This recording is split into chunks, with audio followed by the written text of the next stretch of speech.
Good morning, everyone. A very warm welcome to Chatham House. I'm Bronwyn Maddox, the director. I'm delighted to be welcoming you to this talk on Can Rhetoric Match Reality? Britain's International Development Future, where Andrew Mitchell, Minister for Development at the Foreign, Commonwealth and Development Office, is going to be giving a keynote speech setting out his plans. Just a few housekeeping things. This is on the record and being recorded.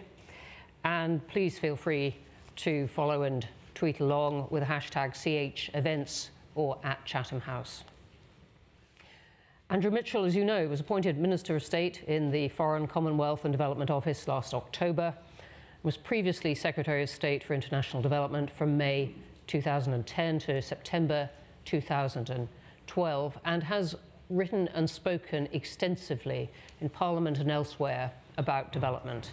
And we're extremely pleased to have him here for this speech on UK vision of reducing poverty and tackling climate change.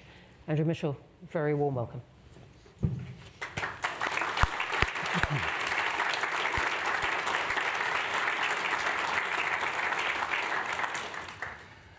Thank you, Bronwyn, and good morning, everybody. I'm conscious that I'm talking in the heat of a massive crisis in Sudan.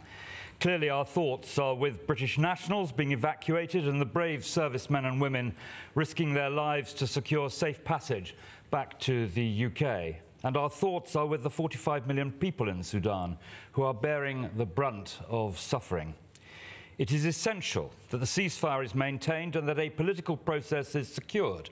If not, the humanitarian consequences will be incalculable.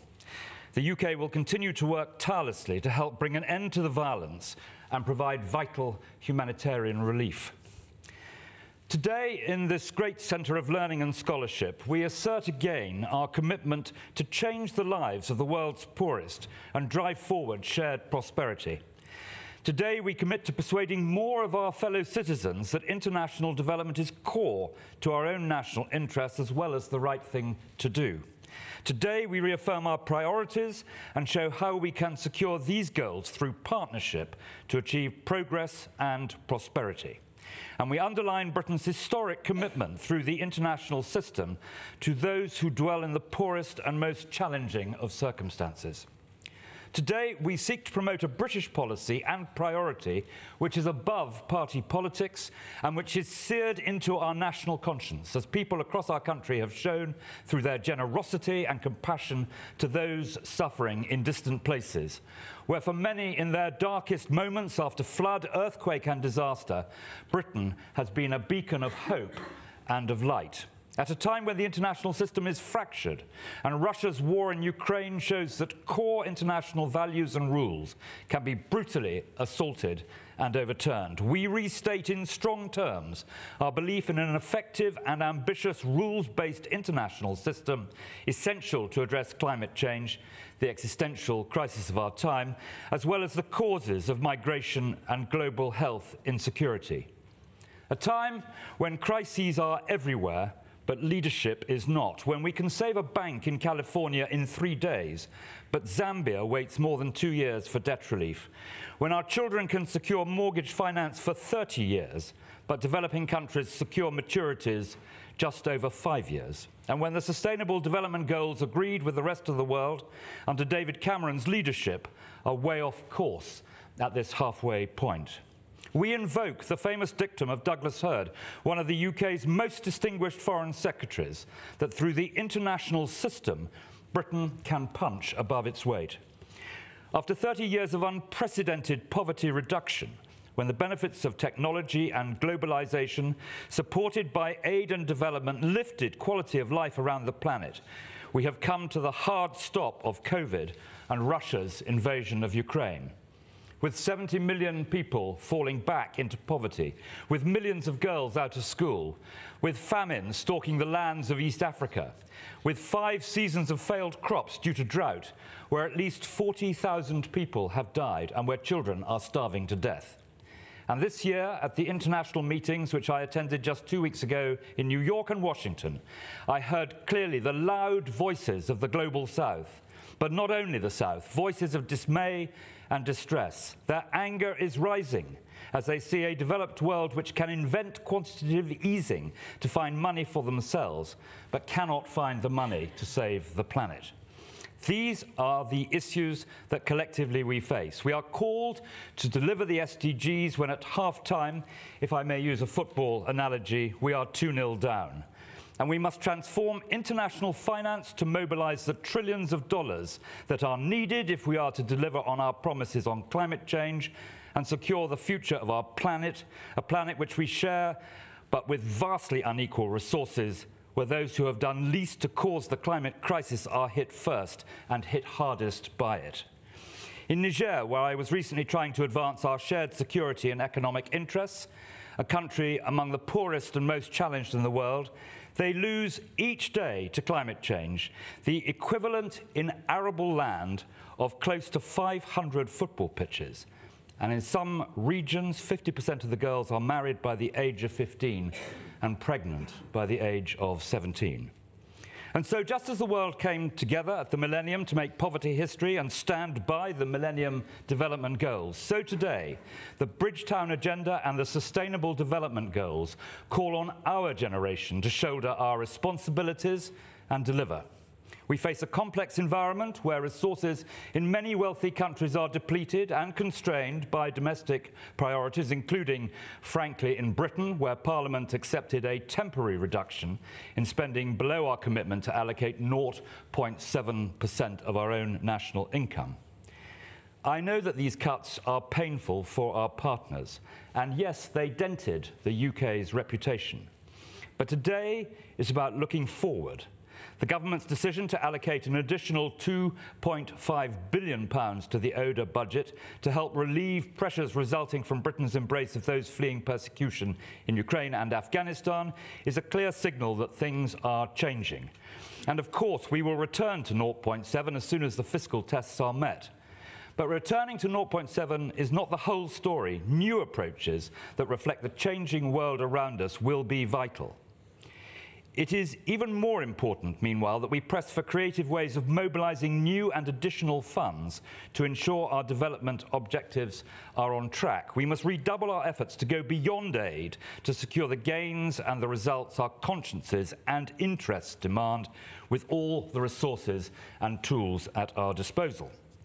I come now to how we will do this through the changes we are making to reinvigorate Britain's development leadership, which has been sorely missed by our friends and allies across the world. An international leadership owned by the British people, our universities and think tanks, and by the British NGOs and charities too, which are at the forefront of all our work.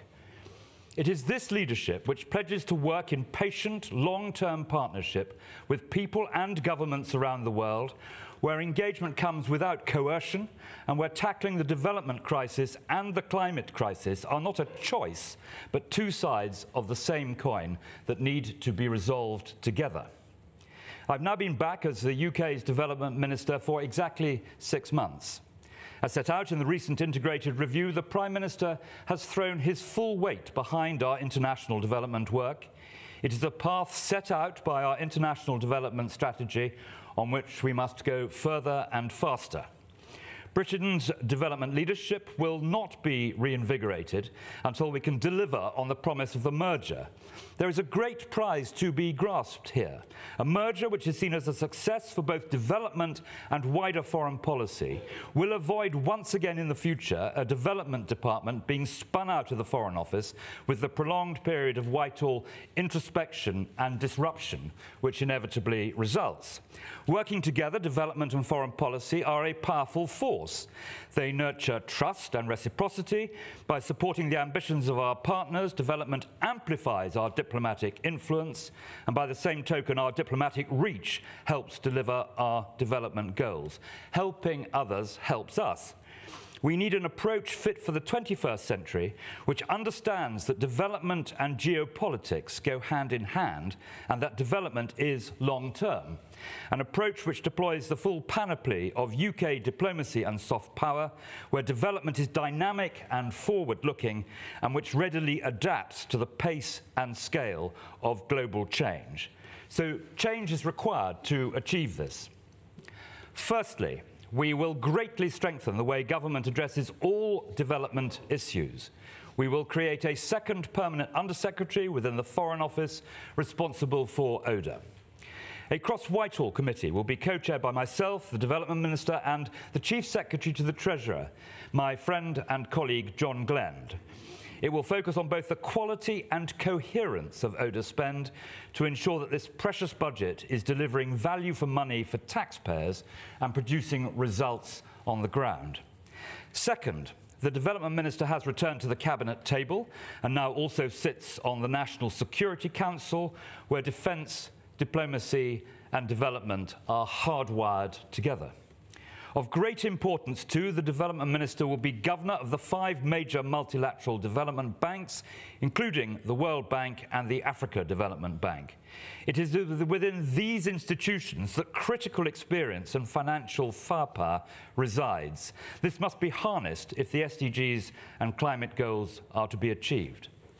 Finally, international development leadership cannot solely be delivered by geography.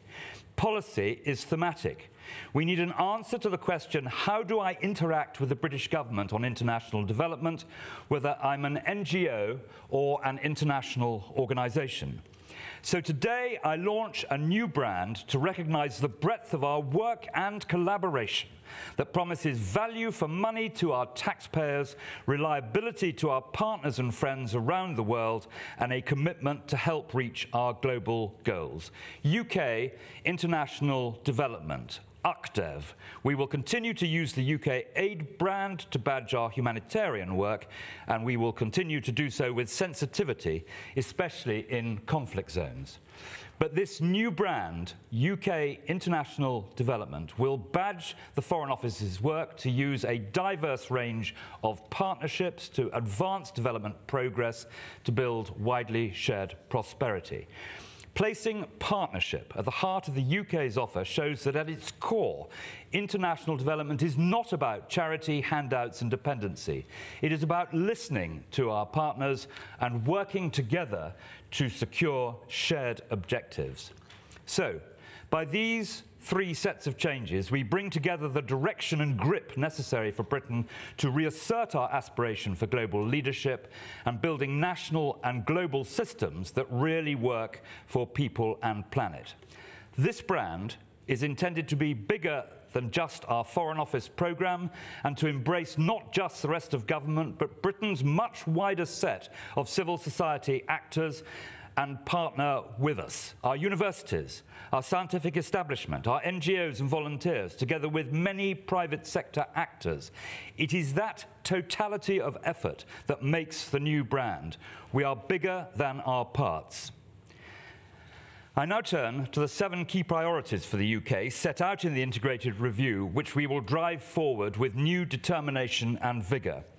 3 of these priorities I will talk about only briefly today. First, we will place ourselves at the centre of the global health agenda, which promotes pandemic preparedness, prevention and response at home and abroad, underlining that no one is safe until everyone everywhere is safe. Next, we will champion open science for global resilience. Britain is a research and science superpower. And third, we will bear down on money laundering and the flows of dirty money which deprive countries of their legitimate tax receipts and represent money stolen, particularly from Africa and African people. There is a great cross-party consensus and collaboration on this issue, and I pay tribute to Margaret Hodge and Nigel Mills for leading this work in Parliament. We will change the way we operate to ensure that these vast sums, wherever possible, are trapped, frozen and returned. This is one of the great examples of how action in the UK can pay dividends for our partners around the world, making ourselves more secure and supporting global development.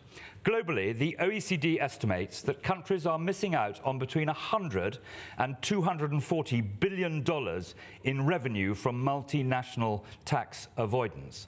With the right support, it is estimated that lower-income countries could raise an additional $260 billion in tax revenue. The National Crime Agency estimate that hundreds of billions of dollars are laundered through UK and UK-linked corporate structuring each and every year.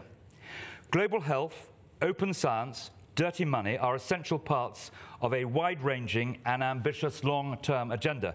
But there are 4 other areas above all where I am today setting out new and greater ambition. First, we confirm that we place the position of girls and women at the forefront of everything we do. It is not possible to understand development unless seen through the eyes of girls and women who bear the brunt of extreme poverty and conflict, too often in the most hideous of ways. We will continue to push back on those who seek to challenge the hard-won rights of women and girls at every opportunity. I am determined that we will continue to champion the rights of all girls to 12 years of quality education. And so we will launch a new public campaign on girls' education results with easy access to information which shows the huge difference we are making. I'm also delighted to announce that the UK is launching today an innovative new programme, SCALE, which stands for Scaling Access and Learning in Education. This builds on all we have learnt from the Girls' Education Challenge Fund. We will partner with governments that want to test new approaches and then scale them up in their national systems. This will lead to an additional 6 million girls in school over 4 years, thanks to the British taxpayer. We have recently allocated £90 million to help children access education in emergencies. And we should never forget that one of these girls may one day discover the cure for cancer. We are determined through our work on family planning to enable many more women to decide for themselves when and whether they have children. And through the work championed so fulsomely by my ministerial colleague, Lord Ahmed, to protect women from sexual violence, and through our efforts to lead the development of a global framework for tackling sexual exploitation and abuse and sexual harassment in development and peacekeeping. Second, we believe it is the private sector which can help in extraordinary ways to boost the growth of prosperity in the poorest parts of the world. Ensuring that investors are treated fairly under the rule of law is critical to trade and investment. It remains the case that the vast majority of all jobs in the world are created by private enterprise and not by governments. It is by being economically active, having a job, that citizens are able to elevate their living standards and, importantly, to thrive on their own terms. Under our British investment partnerships approach, we will mobilise through investment partnerships up to £8,000 million of financing by 2025. I am today announcing the first new initiatives and services under our 5 new UK centres of expertise on economic development. These will draw together UK expertise across business, the private sector, academia and government to advise on trade, green growth, cities and infrastructure, public finance and financial services to provide support to our partners on economic growth and on job creation. British International Investment, BII, formerly CDC, has been significantly reformed over the last decade. Supported by a team of 600 experts, in 2010 there were just 47, BII is now the leading international development finance institution in the world. Deploying both patient and pioneer capital, it is a key private sector investor across the poor world, even investing in ports in the Horn of Africa. BII now supports businesses that employ directly and indirectly around 1 million people in poorer countries. That's potentially over 1 million families with food on their table. While paying $10 billion in tax into the treasuries of poorer countries over the last 5 years, it proves beyond doubt that the private sector is the engine of development and not, as some think, the enemy of it. I want BII to be at the very forefront of development finance. I take the inquiry by Parliament's International Development Select Committee very seriously indeed. I stand ready to consider their recommendations and will be discussing and following up on these with the BII board in the coming months to make sure that they continue to do all that they can to reduce poverty, deliver impact and support green transition. When I had the privilege of being Secretary of State in DFID, I was proud that we were the most transparent development agency in the world. I am proud of BII, and I want to see it lead the way in demonstrating to the world how transparent a development finance institution can be, and I intend to publish a roadmap of BII commitments towards this. But our partnership with the private sector goes way beyond the work of BII, along with UKEF, the British Export Credit Guarantor, and the rest of British investment partners. We will boost living standards through British investment while securing a return for our taxpayers. Next April, our Prime Minister will host a UK-Africa Investment Summit in London, and we expect billions in investment and millions of jobs to result. Harnessing the power and potential of the private sector will be central to our strategy to help build prosperity.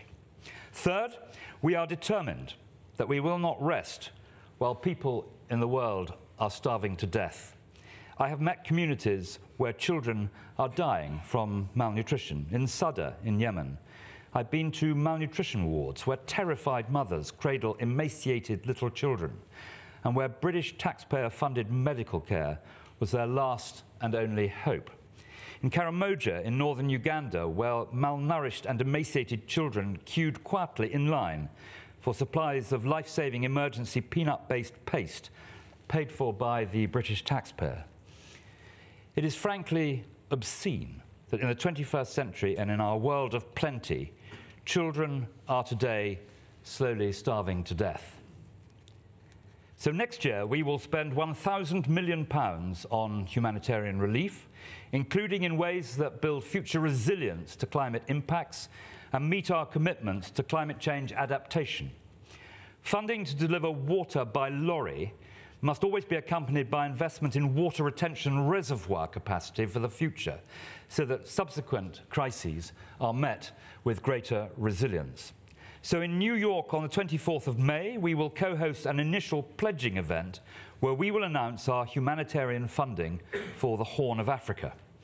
The conference will be a key moment to secure funding for the largest humanitarian crisis in the world and highlight the urgent need for countries facing the brunt of climate impact to access climate finance. I am announcing that we will set up a new UK Centre for Veterinary Innovation and Manufacturing to apply recent vaccine tech breakthroughs to zoonotic disease threats that compound the danger to livestock in drought conditions. We will also continue to champion British research and investment in partnership with others, which has produced new bio-fortified crops like the vitamin A sweet potato, which are now feeding millions of smallholder farming families across the world, averting damage to health, physical and cognitive development. And the mobile money system, M-Pesa, developed thanks to a British taxpayer grant, enables money to be moved and weather alerts and farming advice to be swiftly received. This model has become a global beacon for financial inclusion across the continent and beyond. So from the depths of despair, we have seen how partnerships fuel the progress on which prosperity depends. So towards the end of the year, we will hold in London an event to bring together British and international expertise in tackling hunger and starvation with the support of the academic, medical, research, philanthropic, and NGO and charity community. This event will show our own taxpayers and constituents why this work is both in our national interest and the right thing to do. We will inaugurate the Child Nutrition Fund this autumn, working with the Gates Foundation, the Children's Investment Fund and UNICEF. Britain will lead what is an innovative, affordable way of tackling child wasting and build resilience to famine in some of the most vulnerable countries in the world. And through co-financing, insurance products and other multipliers, working both bilaterally and through the multilateral system, we will augment and increase our own scarce and valuable funding. Our aim is to extract a quart from a pint pot, and we have made a good start with our significant co-financing plans with other partner countries. We recently announced a partnership that saw $2 million of the UK's humanitarian funding package matched by Saudi Arabia, providing a boost to the World Food Programme and supporting those in desperate need in Somalia. We want to expand the scope of our aid relationship with Gulf partners and have agreed to scale up our co-funded programmes from tens to hundreds of millions of pounds. And so I come, finally, to the last of our priorities. It is at the heart of everything we need to do. It is to generate the funding needed to tackle climate change and reassert the primacy of purpose of reaching the SDGs. Here, the role of private sector investors will be central. For example, pension funds alone amount to $60 trillion, which will overwhelmingly drive forward the global response. The overarching aim of the spring meetings of the IMF and World Bank in Washington just 2 weeks ago was how we can radically scale up their resources to mobilize the hundreds of billions needed to deliver on the promises the international community has repeatedly made at the SDG summits and the COPs. And make no mistake, as I said at the outset of my remarks today, we are now reaching a tipping point. We've heard the challenge of the poor world at our own COP in Glasgow and the rising voices of outrage at last year's COP in Egypt. By the time we reach COP28 at the end of this year, we will need to show clear and unmistakable progress. Of course, we need a clearer pipeline of oven-ready climate mitigation and adaptation programs. We must recognize also that a country like Somalia simply doesn't have the technical expertise to get through the due diligence gateways to access these global climate funds. In Somalia, Britain is helping with invaluable technical expertise, and we can and will do more. But progress depends above all on the capacity of the international financial system. And that is why I made clear in Washington that the sweating of the balance sheets of the World Bank and the other huge multilateral development banks, combined with the creative financial engineering skills of a sector replete with expertise and experience, must now be brought to bear to produce a quantum of financial support which is unprecedented. At the World Bank meetings, I approved changes to the capital adequacy reserve ratios, a reduction in the IBRD requirement limit from 20% to 19%, just 1%, releases for lending an additional $4 billion each and every year. Britain has announced a series of guarantees over the last 18 months to expand MDB lending to countries in Asia and Africa by $4.5 billion. And the UK is urging the IMF to increase still further its support for the poorest countries, including through targeted gold sales. None of which, incidentally, scores against our ODA budget unless called, and is therefore incremental to the 0.55% we are investing this year. And we are driving innovation in insurance. The UK is a founding member of the regional risk pools. The Caribbean risk pool pays out in 14 days and transfers $1.2 billion of risk annually off countries' balance sheets to the private markets. Africa is transferring $1 billion of risk to date and paid out the first drought insurance support for Somalia.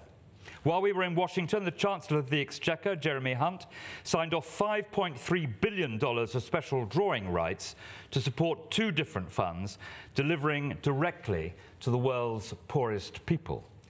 Again, this is in addition to our spending through the development budget, and it is our experts in finance and development in the British team who are driving forward this agenda precisely because of the expertise and geographical reach which exists in the British Foreign Office.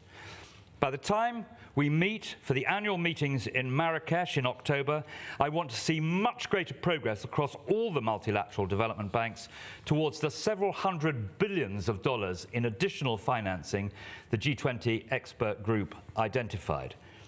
All this additional financing capacity will only be able to benefit the poorest if we also tackle the global debt crisis. Official creditors must urgently reach an agreement on debt restructuring in Zambia and Ghana. There is no time to waste. And we are leading the way to avoid debt crises reoccurring in the future. UKEF is the first export credit agency to offer to build in climate-resilient debt clauses. These clauses allow debt repayments to be suspended when climate shocks, such as hurricanes, hit. This in turn frees up resources quickly to respond to crises.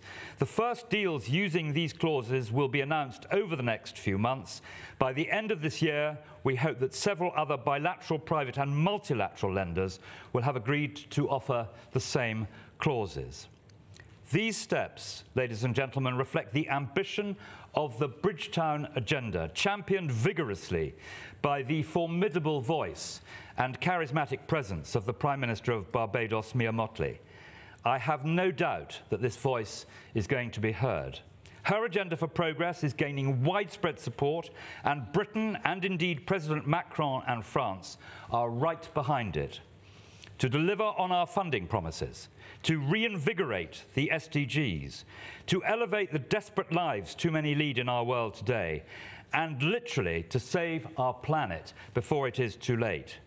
That voice is not going to be silenced.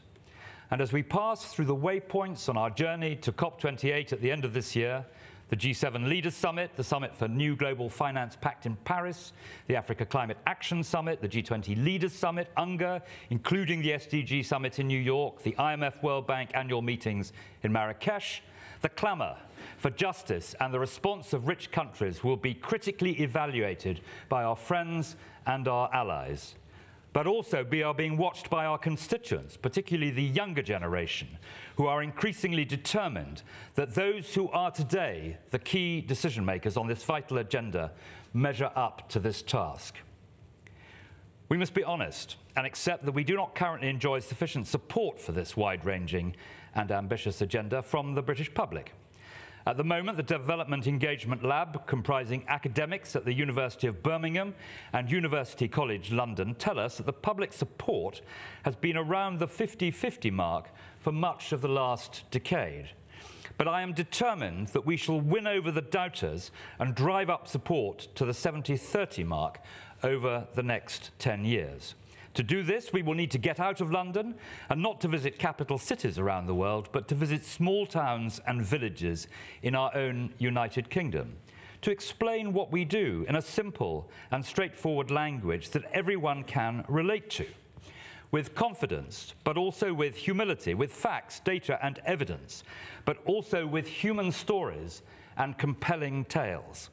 Tales that are heartening as well as sobering, drawing on the numerous examples and experiences that make up the story of great British international development.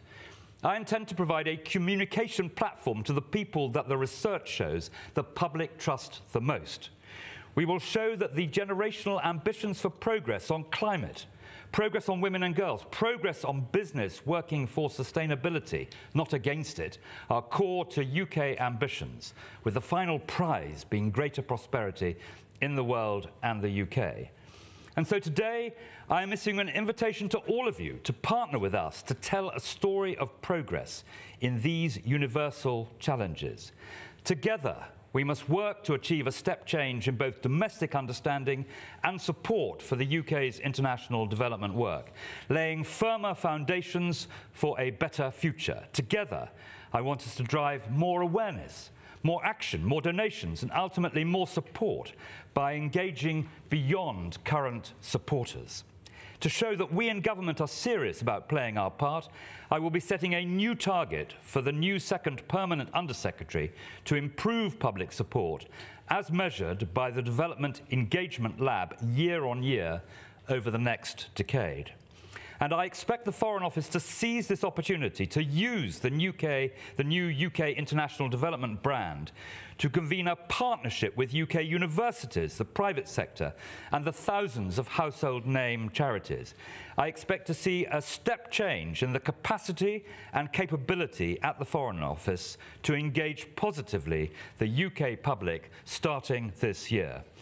And later this year, we plan to invite tenders for a new international volunteering programme, similar to the former International Citizen Service. It will be an opportunity for young people to engage internationally and support our development work across the world. I am minded to publish a white paper which will outline our plans for the next 7 years, setting out a long-term direction for British international development leadership until 2030. It will chart a course that will build on the international development strategy, accelerate our determination to deliver on climate change, and galvanise international support to meet the Sustainable Development Goals. This endeavour will draw on the full resources of the Foreign Office, bringing together our political and development expertise. It will underpin our commitment to delivering value for money to our taxpayers, reliability to our partners and friends around the world, and a commitment to meet the global goals. that emphasises it is opportunity, not charity, that is needed. It is partnerships which secure progress and build shared prosperity. There are no quick fixes in development. We are in it for the long haul. And though the challenge is formidable, the rewards are immense. We have not a moment to lose. So today I pledge that the government will drive forward the UK's fight to reduce poverty and boost climate security, to reassert our aspiration for global leadership, and to say loudly and clearly, Britain is back. Thank you very much.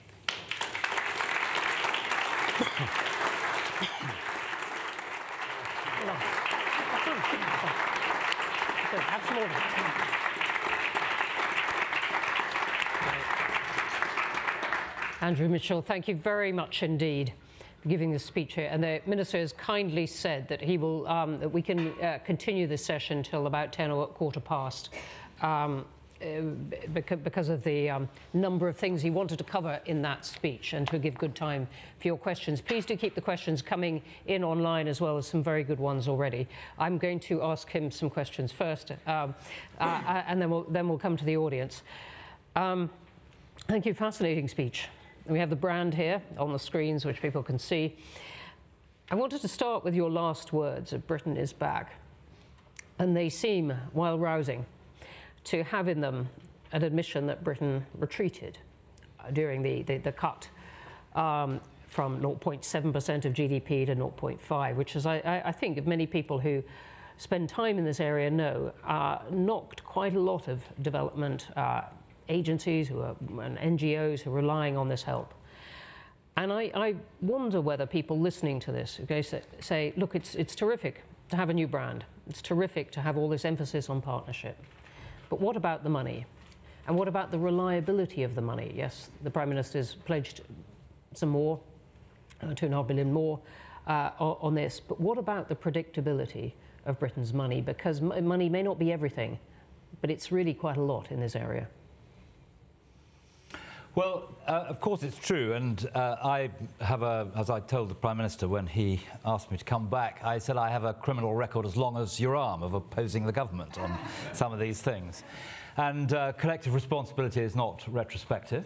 And what I've said about the 0.7. But my job, it seems to me now, is to make it work in the way I've set out in some length in the speech. And what I would say to you about the money is that we shouldn't focus on what we cannot do. We should focus on what we can do. And I think, frankly, that the difference between 0.7 and 0.55, and when I was last in government, when Britain was undoubtedly a development superpower, we were spending about 0.55. So it's about the same level of spending. But of course, a lot of the money is going under the OECD DAC rules to help people in their first year as refugees. So of course that is true. But what I hope I've set out quite clearly is that if you look at the multipliers of the money, they dwarf the difference between 0.55 and 0.7. I mean, I talked about what we're doing, what Britain is doing to help sweat the balance sheets of the multilateral development banks. And that one thing that, you know, our brilliant team at the World Bank in Washington have been pushing through the bank, that one change in the capital adequacy ratio from 20 to 19, which produces, just that one change, produces an extra $4 billion every year of spending. You can see how we've used the guarantees, particularly with the African Development Bank, the discussions that are going on at the moment about whether we can use some of these SDRs to boost the ability of the Africa Bank to spend. You've seen how we use insurance products, which are invented in London, which are now flowing. Obviously, you can't insure against drought next year in Somalia, but you can insure against atypical events across a pool of risks. So there's all of that, and there's the co-financing. You know, we've done a small amount of co-financing, but negotiations are going on to do a lot more, where we put our money alongside a partner country's money to achieve a common objective.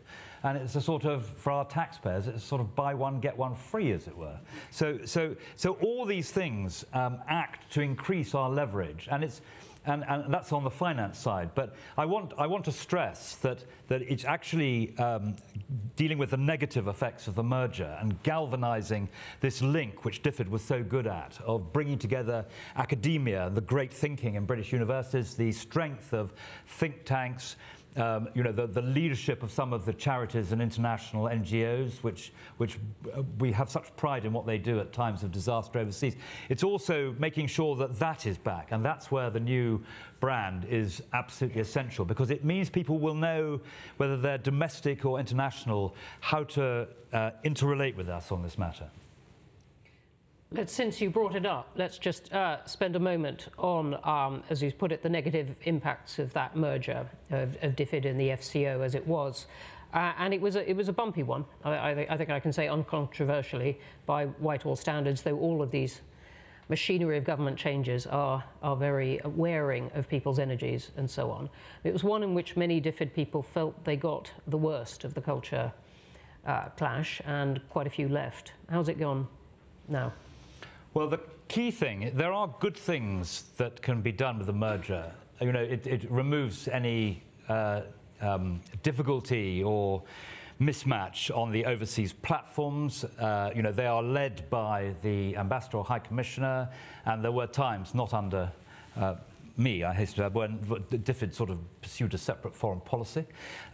You can't do that, and the new arrangements stop that from happening. But there is actually another tremendous benefit of the merger, and it is this, that if you have a development objective, some of the ones I set out in my speech, and you have the might and reach and resourcefulness of the Foreign Office behind delivering these, then you can do it better. And there were times at DFID where we had such aims, and I would talk to William, and William and I were joined at the hip when he was Foreign Secretary. This would be William Hague. William Hague. But I realised then, and I now see how, if you have the Foreign Office with all its connections and leadership behind, it makes a real difference. And consider this, Bronwyn, as well. If it's conceivable that another party might win the next election, were that to happen, if another party arrived in Whitehall and said, we're going to set up DFID again, I think the reaction of many officials would be, oh my God, not more structural change. We can't go on having this yo-yo effect when we get DFID. DFID was the third time the development element had been yanked out of the Foreign Office. And we have an opportunity now to create not the Overseas Development Agency of the past, but a centre for global public goods advancing that are fit for the 2030s. And so if we can now create a merged structure which really works for development and for foreign affairs together, we could have something that's much more powerful and much better. And then you don't feel the need to do what you described absolutely accurately as machinery of government change, which is enormously disruptive, would take years to settle down.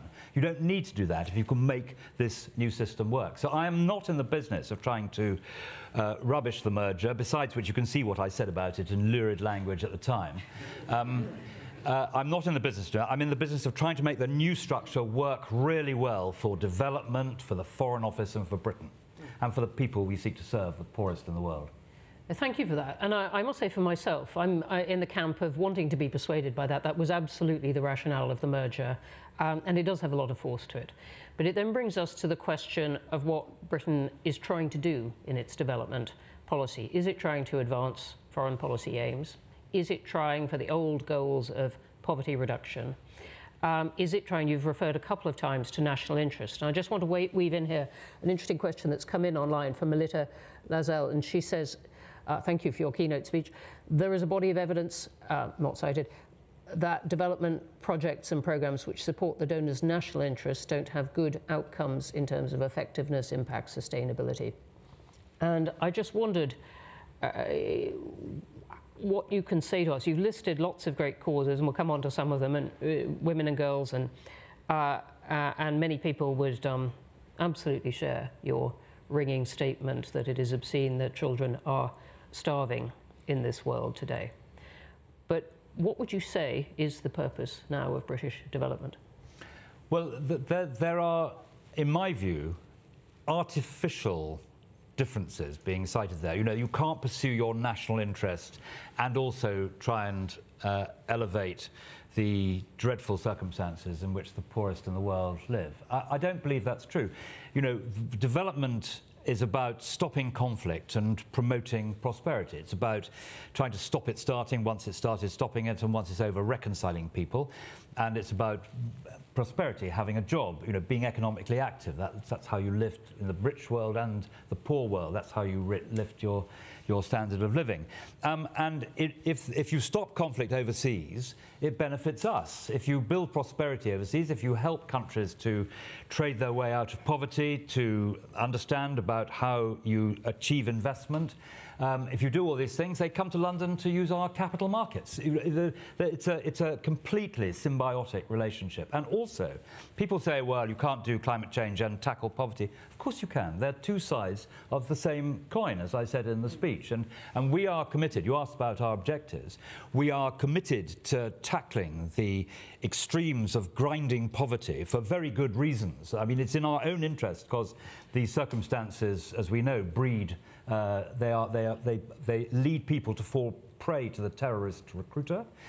So we are very clear about the importance of tackling the extremes of poverty, but also the other side of that coin is tackling climate change, because it's the poorest in the world who, as I said in my speech, suffer first and hardest from this. Thanks for that. Excuse me. You said you were going to do something about money laundering through the UK. What? Well, we've quite significantly boosted the National Crime Agency, which has, you know, law and order responsibilities. It all takes a very long time. I noticed that James Ibori, who we were after when I was the DFID secretary, took about 10 years to get the money returned to Nigeria that had come through. And we have a real responsibility for this, because so much money is laundered through Britain, through London and British overseas territories. You may recall that Margaret Hodge and I fought to get the open registers of beneficial ownership, which is about transparency, through the House of Commons, resisted by the British government. It's now a British government policy, I may say, to do that. But that was a way, and through that work that we did together with many others, you know, I learnt about how difficult this all is, because the baddies have the best lawyers, they have the best accountants, they have the best structures. And, you know, if you're in the National Crime Agency, it's tough. You know, you have a limited budget, and if you put it all on red and red goes wrong, then you don't have money for pursuing other things. It's a very complex area. And when I was in government before, it was the City of London Police who were the sort of leading edge of going after this. So what we're going to do is we're going to try and empower, in a variety of ways, the bill that went through last year, a variety of ways to try and even up the odds so that the baddies don't have all the best tunes, and that we can bear down on this. And the key thing is transparency. You have to be able to track the money, freeze it, and then try and get it back to the people from whom it was stolen. Thanks very much for that. It is a cause that many writers at Chatham House are very concerned about. And we invite, you know, I mean, Oliver Bullock has written the most brilliant book, series of books on this, but we invite people who care about this and have expertise to help. Thank you. We'll take you up on that. Thank you. You also talked a lot about women and girls and what could be done to help them. And many people will be glad to hear that. But I imagine that both in Afghanistan and those Afghan women who have made it to the UK or other places that they wanted to get to, that will sound rather bitter. What would you say to them? Well, I learned there's no merit in being in opposition, as I tell my colleagues. You can't do anything in opposition, you can only say things. But when I was in opposition, I went around the world sitting at the feet of people who really know about development. And I learned, you know, very, very fast that unless you see development through the eyes of girls and women, particularly for the three reasons I set out in the speech, you're missing the point. You don't understand development unless you see it through those eyes. That is why we are very committed to stopping this rollback of women's rights. And, you know, that's Afghanistan, but there are also things that are happening in America which are rolling back women's rights, and I think that is appalling. So we are seeking to advance the rights of women in every way we can. Now, you talk about Afghanistan, it is extremely difficult. And of course, when the Taliban do these things, if the humanitarian agencies say, right, well, we're not going to, if you do this, if you say we can't have women who work in our agencies, we're not going to be here, you don't affect the elite and the Taliban, you affect the people on the ground who you're trying to help. So the steps you can take are, quite limited, but we advance it through negotiation. I was talking to Martin Griffiths, who heads up UN OCHA, a brilliant international civil servant. He goes back a long way. He's been talking to the Haqqanis in Afghanistan, and he made the point to me that there are some effective and powerful Taliban leaders who completely reject this treatment of women and who have insisted that in the areas that they're responsible for, secondary schools are open and women go and girls go to them. So a lot of it is about using the weight of the Foreign Office's negotiation power, its ability to move the dial, and through negotiation, trying to make progress. And I think you mentioned Afghanistan specifically. I fear that is the only way that is open to us at the moment. How much does the success of what we do depend on what the US chooses to do? We're in a particularly uncertain point about the US's intentions for its role in the world and indeed the money it commits to these kind of things. Well, the US last year paid for 82% of the relief in the Horn of Africa. So you're quite right about their very dominant position. And as I think it was Mrs. Thatcher who once said, when the Brits and the Americans agree on something, it tends to happen. I think that's rather less true now than it was when she said it. We work very closely with America. Sam Power, who runs USAID, is a force of nature. We agree on a lot of things. We're going to do more things together. I think that's a very good thing. They are a natural partner. We think alike on not everything at all, but we think alike on a lot of things. And, on humanitarian, let's be fair about whatever else anyone says about America, without the American input on humanitarian relief, an awful lot more children would be dying, would be emaciated, and the plight of women would be a lot worse. And if you look at what America did, for example, in the Horn of Africa through PEPFAR, I mean, it is absolutely extraordinary. It was George Bush Jr. who did that. Absolutely extraordinary. Thank you. Now, I'll ask you one final one before we come to other questions. I mean this in no way is a tricky question, but when you said you were minded to publish a white paper... They're the most difficult ones. Yeah. Are you going to publish a white paper? We are minded to publish it.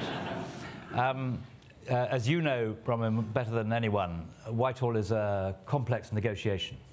So I'm announcing today that we are minded to publish a white paper. And I very much hope that all the parts will come together. And why do I say that? Because if we can publish a white paper, this is not a particularly party political area. We need to get these SDGs back on track. If we publish a white paper for 7 years, it takes us to 2030, which is the period, the second half of the SDGs that we are trying to address.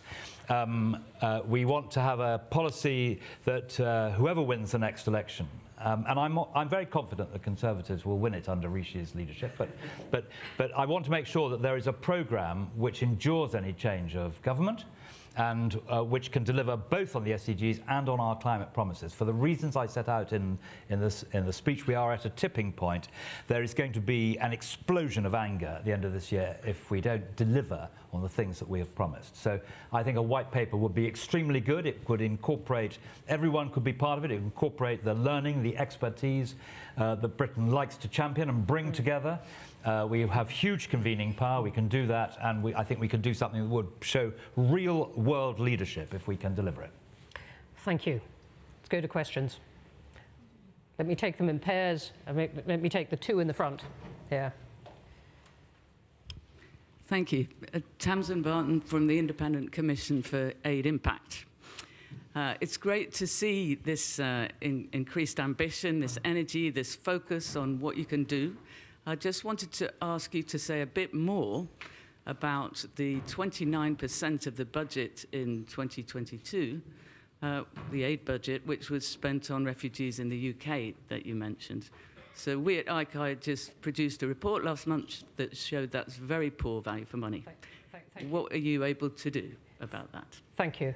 There are tons of hands up, so if people can keep their questions short, please. Next to you. John Wilson, I'm a member of this institute and RUSI and a journalist. That was a very aspirational speech which you made, Minister, but in yesterday's Daily Telegraph there was an article in which it says, and I quote, "China is preparing for war with the West." What are you doing in your department to factor that into the future state of the world in which you have to work? So if you'll forgive me for a very short answer to that, a brilliant speech was made at the Mansion House the night before last on precisely the issue of China by the Foreign Secretary, and I would commend the speech rather than the comment in the Telegraph yesterday to show that our engagement with China is constructive but clear. And I think that's the great thing about the Foreign Secretary's speech. On the spending on refugees, it is the value from this new Star Chamber, chaired by me and John Glenn, is designed to bear down on precisely the work that the ICAI so brilliantly encapsulates. And you have warned us about value for money, and that it shows you the government working well. You know, you've shown us what needs to be done, and this cross-Whitehall committee will now seek to give it effect. And on this spending, you know, I know a lot of money is being spent in bedsits in Bedford and not in Africa. But under the OECD DAC rules, the first year of refugees' cost in the UK is legitimate spending.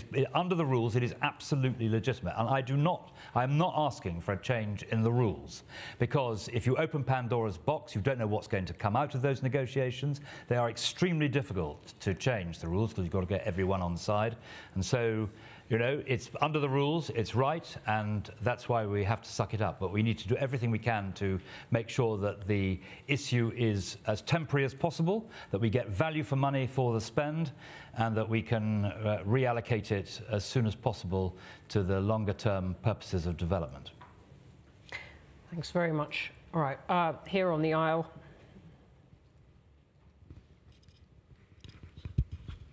My name is Yunani Shipko from Nigeria. Mr. Minister, you have... From?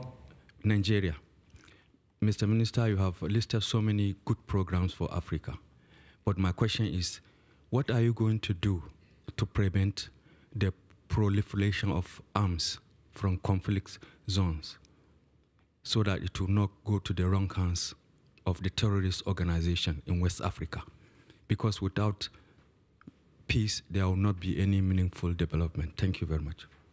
Thank you very much for that. And over here in the middle. Thanks. Thank you very much. Claire Melamed from the Global Partnership for Sustainable Development Data. That was a fantastic speech. Thank you so much. Underpinning good spending, the finance and so on that's needed is the need for good data. And we heard in the UN's report today...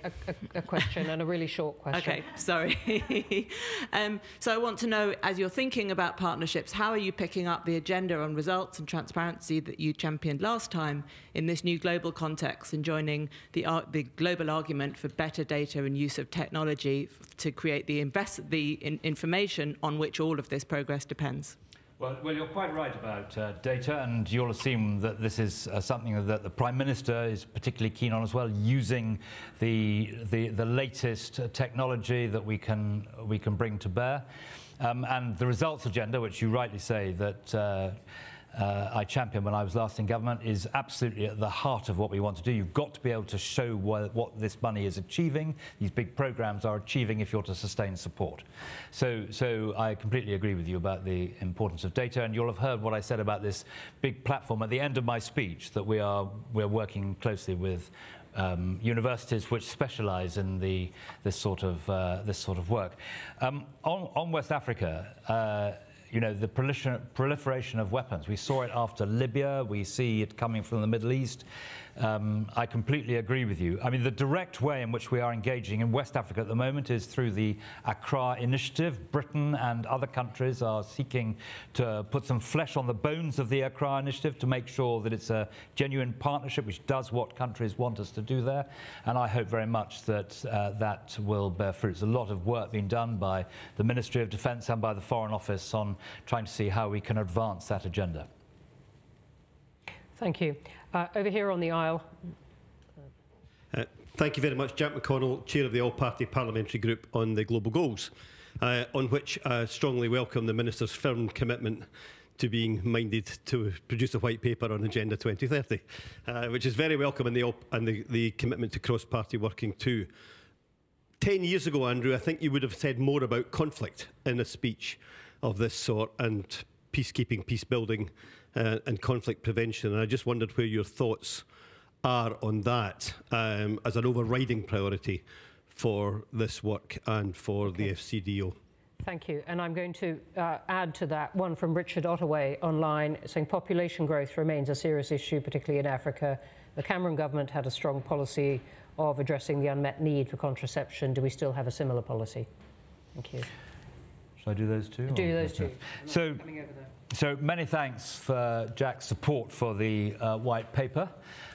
Please voice it loudly in your different circles.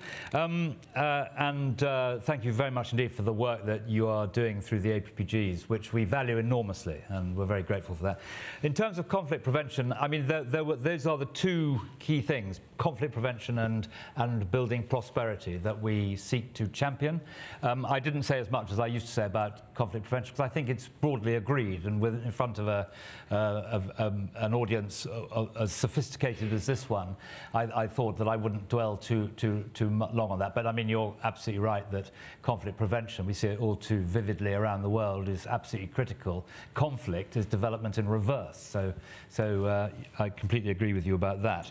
On Richard Ottaway, of course, for many years was occupied a key position in the House of Commons on championing issues of population. And 10 years ago, we had a family planning summit in London, which tried to make sure that women can decide for themselves whether and when they have children. And these two points come together absolutely in Africa, where you have populations which are growing very substantially because there is so much unmet need and so little contraceptive prevalence. And if you look at countries like Niger and Mali, that is especially true. They are hugely challenged in every way, from security, economically, in all walks of life, and it's made far worse by the fact that women want access to contraception and can't get hold of it. So it's a very important part of the agenda, and I can assure Sir Richard that we are continuing to champion it as he would wish from his time in the House of Commons.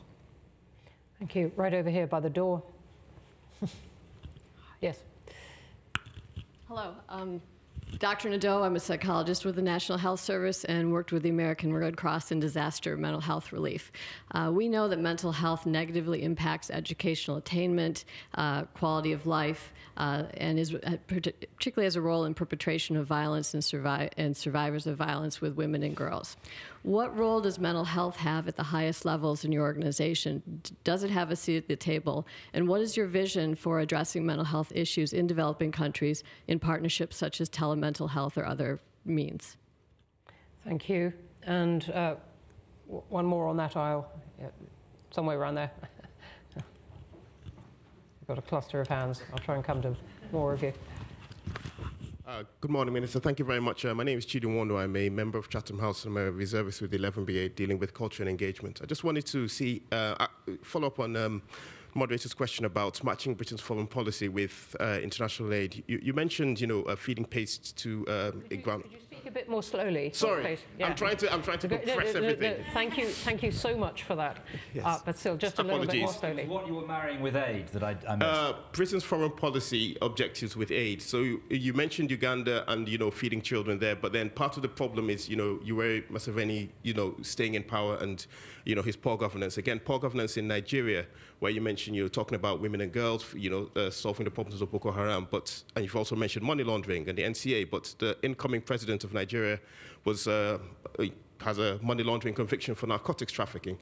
Now, the questions I have is, how does Britain then square that circle of, this continuous support for fairly questionable leaders and then, cleaning up their mess afterwards? Wouldn't it be easier to focus on, the source of the problem rather than the follow-up? Thank you.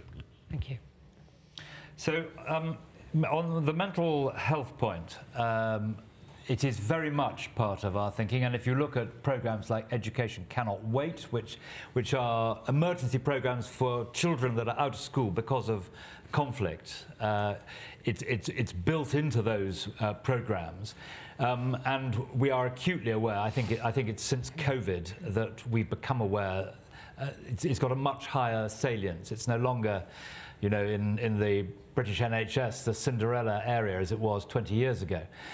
Thanks, no doubt, to people like you. But I think the salience is great, actually, and it needs to be. Your point about Nigeria in particular, Britain has relationships with countries. We're not like China. China has relations with elites. And there are great weaknesses in that model, and we don't. We have relationships with countries. Of course, we work with governments. We don't usually provide them with budget support, but we work with them. But it's our relationship is with the people we're trying to help. And you've talked about Museveni being in power for a long time, which is clearly true. But you've just had a rumbustious election in Nigeria. I met all the candidates. I'm sure that there will be people who will say the election wasn't perfect, but I think it's delivered a result, and we will work with the new leadership of Nigeria. I hope to be at the inauguration of the new president in a few weeks' time, and we will support Nigeria, and in particular we will support Nigeria in the work it's doing to bear down on Boko Haram and terrorism, which is causing such havoc in the north of the country. Thank you. And there was the mental health. We've done it. Thanks. Just over here in the middle, we've got a lot of hands up. I'm not going to be able to come to everyone, but two over here, please. Hi, congratulations on the agenda this morning. I'm Ian Mitchell from the Centre for Global Development. You mentioned 50% of the population are in support of development and 50% are sceptical. Where would you put the Chancellor and the Prime Minister in those two categories? And can you persuade them, particularly the Chancellor, to relax some of his conditions on how the aid budget is spent? Thank you for that. And one more over there. Is that me? Yes, it is you. Yeah. Great. Thank you, Romilly Greenhill from the One campaign. Thank you, Minister. I thought that was a really inspiring speech. Really enjoyed a lot of it. 2 points I wanted to make. Just coming back on Tamsin's point on the refugee spending, you are, of course, entirely correct to say that this is allowed under the DAC rules, but it is the case that we are spending twice as much as the average of OECD countries. As Tamsin said, we spend 29%, the OECD average is 14%. I don't believe that we are taking twice as many refugees as the average. So there is a real question, and reiterating that point on value for money, we are overspending even within the rules. The other point I wanted to make is I really value and welcome what you said on the Bridgetown agenda. As you know, we're very supportive of that. One thing the UK could really concretely do... Could you make it a question? Sorry, my question is, will the UK consider increasing its SDR recycling to 30%? We are now behind countries like Japan and France. Thank you. Thank you. Facts are always welcome, except when we're running out of time. Thank you. So all the questions are very interesting, but two perhaps slightly more pointed questions. I mean, first of all, I would just like to point out that I have on my desk at home prominently displayed a list of the 26 Conservative members of Parliament who voted against the cuts in 0.7, one of whom was Jeremy Hunt, the Chancellor of the Exchequer. So he has wider responsibilities now, but I have always felt that he understands and supports this agenda. So do bear that in mind. And also, as is clear from the integrated review refresh, the Prime Minister is focused much more now on development than some of his predecessors were, and he is determined to drive this agenda forward. And after all, he brought me back with my long criminal record on this stuff. So I think that suggests that he's interested in getting results, and he's got quite a thick skin, and he's interested in getting results. And I think we should take note of what he said in the integrated review. To Romilly's question, I mean, you know, the first meeting, it's had to be put back. It was going to take place this week of this ODA board. Will take place very shortly, and it will, I can, without breaching any Whitehall secrets, tell you it will be focusing on exactly the value for money point that you have made. But I want to emphasise that, you know, this is within the OECD DAT rules, and I don't think it's sensible for me as a development minister to spend my time attacking that, which would be very difficult to change. I think I should bear down on the cost, do everything I can to make sure that it is time limited. Thank you. I'm sorry, on SDRs, we are having, there's quite an elevated discussion going on about these SDRs with the Treasury. The last, I thought, extremely compelling letter that went to the Treasury got a 6-line PS from the Chancellor on the response, manuscript PS on the response. There is a discussion going on, and it's a proper discussion. The Treasury normally, as everyone in this room will know, if normally to spending requests from the Treasury, the letter that comes back essentially says, no, bugger off. That's what it essentially says. But this is a discussion about the SDRs where there's a lot of very creative minds working in the same direction, and I hope that we will see some element of progress on that. All right, I'm going to squeeze in 2 questions. I hope you're really brief. Here on the aisle, you've been very patient. Thank you. And here in the front. And that's all I can do. But there is the coffee break where you can quiz Andrew Mitchell for 10 more minutes. Thank you, Minister, for this inspirational speech. My name is Krista Rottensteiner, and I'm the head of IOM in the UK, the International Organization for Migration. You talked about the rules-based international system and the importance of this. So my question is, how does this fit with current discussions about leaving the European Convention on Human Rights, and also the debate that's going on around the illegal migration bill, where there has been criticism that this undermines the International Refugee Convention? Thank you. And here. High Commission. Thank you, Minister. Just wanted to ask about international priorities. You mentioned Bridgetown Agenda, fantastic. Anything else that you'd like to see discussed, pushed for G7, G20, and other fora like that? Thanks. Thank you. Well, that's quite a long question. I want people to focus on the Bridgetown Agenda, and the Indians have made clear that the G20 development is right at the front of what they want to do, and I hope that there was some good programs put forward at the British G7 stroke G8, and we should have some consistency and drive forward these things. We don't need too many new mechanisms. You need to deliver on what's been promised. So I would urge people to focus on the Bridgetown Agenda. To your question about the IOM, and you know, this is a very difficult area. I think I would say 2 things. I don't think there's any question of Britain leaving the ECHR, and the Prime Minister, I think, has made that pretty clear.